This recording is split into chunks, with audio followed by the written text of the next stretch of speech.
Welcome everyone to the Hua Sect Recap channel.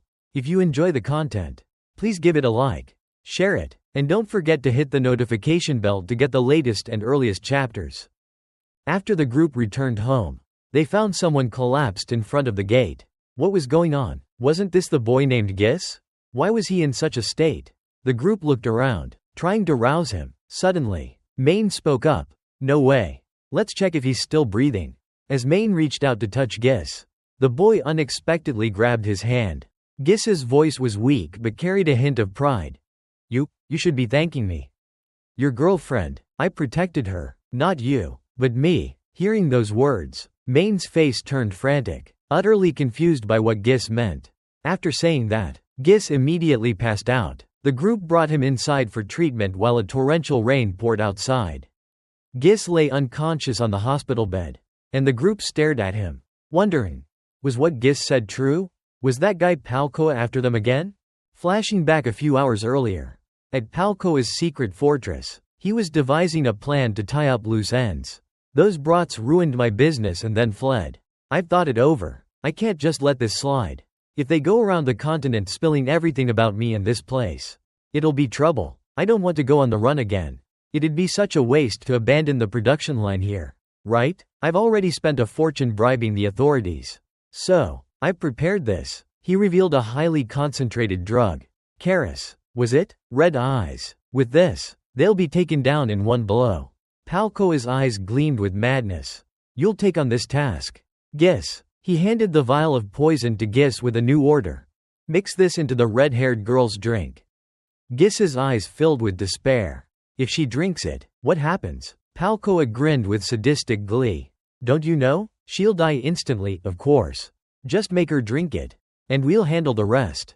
Holding the vial, Gis was gripped by fear. Is he insane? He's completely lost it. Palkoa's gone mad, but instead of complying, Gis snapped. What the hell are you doing? In a moment of defiance, he threw the vial to the ground. I won't make that mistake twice.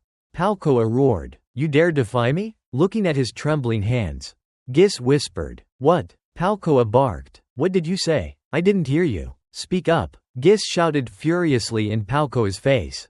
I said I quit. You piece of trash. Got it? Before he could finish, a fist slammed into his face without hesitation.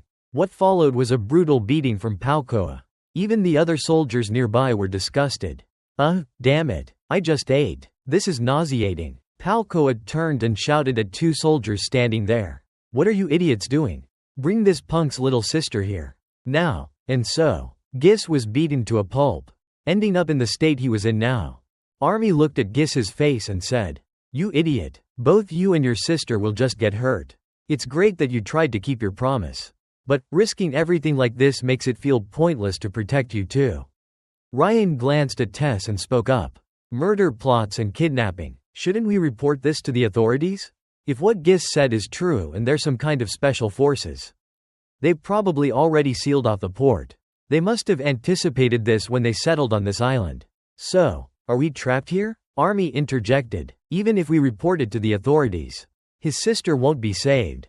No army's coming to rescue an orphan kid. Maine, who had been silently pondering, gathered everyone's opinions in his head. Then he turned to Army and asked, Hey, Army, how strong do you think Palkoa's forces are?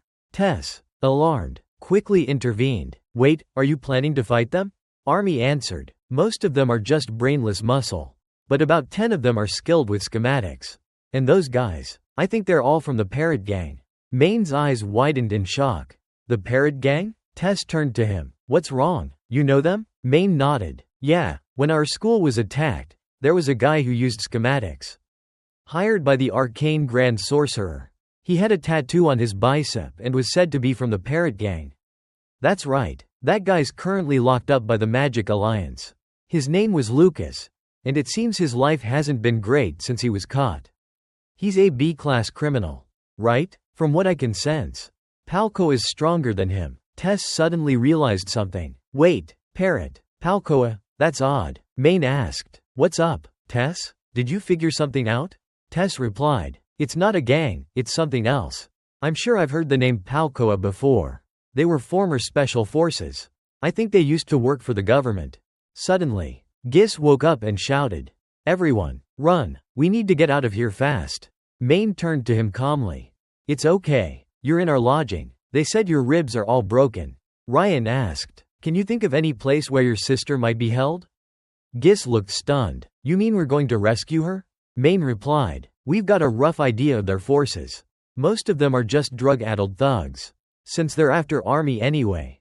But before he could finish, Gis cut him off sharply. No, they're not after Army. His trembling hands pointed upward, then swept across the group before stopping in front of Sharon. They're after you. Maine's face was struck with disbelief. Palco is after me? Gis shook his head. Not that bastard. The one who ordered them to come for you is someone else. Back at Palco's secret fortress, a gun was already pressed against his head. A man in a long coat and hat held the weapon steady. All of Palco's men were subdued by a mysterious force. Too terrified to move. Under the glowing moonlight, a voice broke the silence. Well, looks like you've really become a big shot. Palcoa. He slowly turned toward the voice. And when he saw who it was, he couldn't believe his eyes. A woman sat on the windowsill, looking down with pride and mystery. Palcoa's voice trembled with fear. Leader. She leapt down with an air of elegance and grace. I've finally found you. Palcoa. I was looking for someone who caught my attention. And then, boom, a building gets blown up. I went to check it out. And guess what I found? You.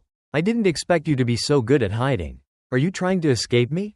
I thought we were family. Weren't we? How's life been lately, my dear son? Her cold smile and piercing gaze pressed close to Palcoa's shoulder, making him sweat bullets in terror. It seemed his childhood trauma from an abusive mother had driven him to flee here. Memories of his youth flooded back. There were 6 or 7 of them in the group. And he didn't look as bad back then as he did now. Palcoa's face was filled with panic, his voice weak as he muttered, Marcia. Back at Maine's lodging, Gis had explained everything. That woman, she's hunting you.